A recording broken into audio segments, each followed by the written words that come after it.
In search of supreme power and fulfillment, in the quest for a good life, each one of us, consciously or not, chooses a supreme value on which to orient our lives. For many, this value may be wealth, while for others, it could be status, social acceptance, happiness, pleasure, love, knowledge, or comfort.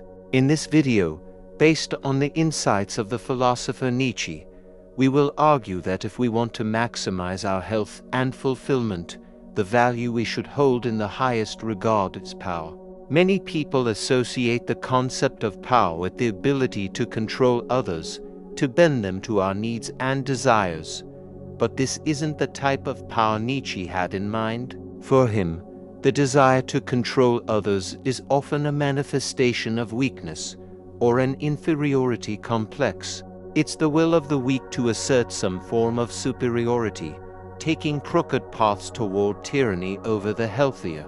This is not the kind of power Nietzsche believed we should seek. The power he advocated is one that we embody and express within ourselves, a power equivalent to what he called growth and expansion. In other words, it's the enhancement of an existing capacity or activity. For example, an athlete who becomes stronger is increasing their power. A writer who refines their writing is increasing their power. A speaker who improves their public speaking skills. A teacher who enhances their ability to educate. In his book The Will to Power, Nietzsche states that power is more life, not just by its mere continuation or multiplication, but by elevating life to a higher level of capacity and control. Power represents a transition to a higher level, self-surpassing, and the point of my life is my growth or strengthening.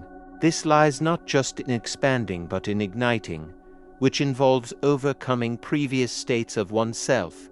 According to Nietzsche's writings, here's a guide on how to achieve this power. The first step is to formulate a goal that fulfills four conditions. It must be meaningful and challenging. It should promote our health and well-being or that of others. It must be conducive to personal excellence, and it should be chosen by us, expressing our individuality and authentic aspiration.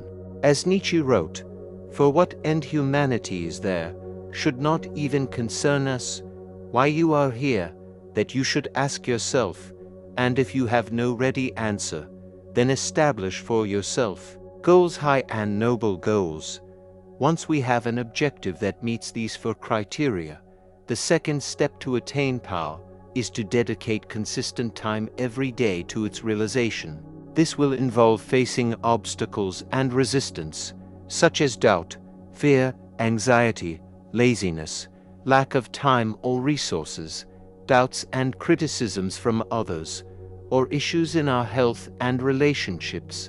These challenges are valuable because, in the pursuit of power, the obstacles and resistance we encounter represent opportunities.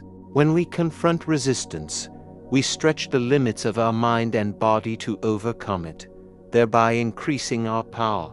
Challenges and resistance are precious for those seeking power, much like a skilled opponent or adversary is valuable to an ambitious warrior. Resilience works as a catalyst, driving us to improve our abilities and overcome weaknesses. Now, the third step is to achieve the objective and leave behind everything we have created, accomplished, or achieved. It's about setting our sights on the next goal, one that is larger and more challenging. Nietzsche explains this as the will to power, which drives us to consider any creative achievement, any attained object of a specific desire, as no longer satisfactory, no longer sufficient. Who seeks power doesn't aim for achievements as such, but for new, fresh challenges, perhaps even greater ones. This explains why the pursuit of power takes the form of growth or self-surpassing.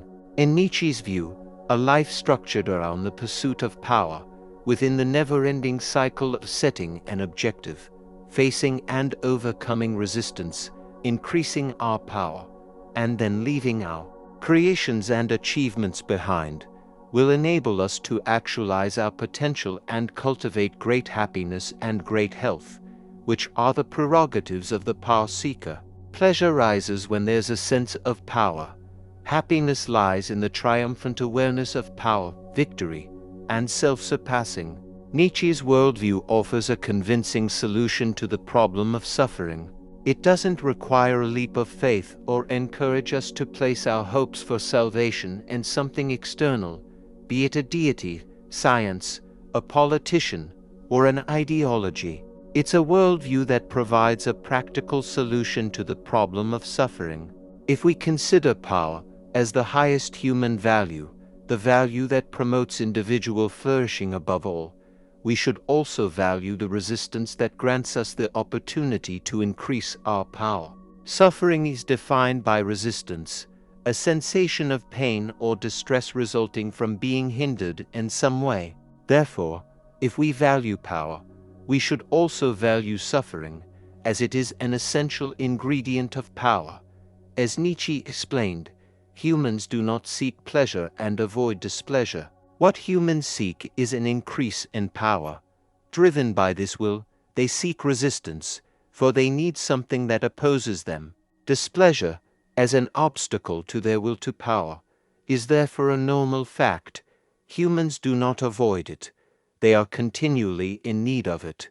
Therefore, when we choose to engage in the power cycle, meaning the continuous cycle of setting an objective, overcoming resistance, we facilitate the realization of our potential, cultivate great happiness and great health, prerogatives of power seekers.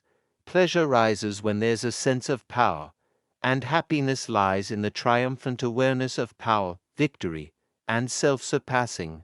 Nietzsche's worldview is one that doesn't demand any leap of faith and doesn't encourage us to place our hopes for salvation in something external, be it a deity, science, a politician, or an ideology. It provides a practical solution to the problem of suffering and offers a perspective that focuses on the human drive for power and self-improvement. By embracing this perspective, we have the opportunity to lead a life of continual growth and increasing strength, and it doesn't require us to seek external sources of meaning or salvation. Nietzsche's philosophy allows us to find meaning and fulfillment in the pursuit of power, self-overcoming, and the triumph over resistance. Now, to keep bringing you this enriching content that supports our personal growth, I need you to subscribe and share with more people who can benefit from these teachings. Thank you. Until the next lesson.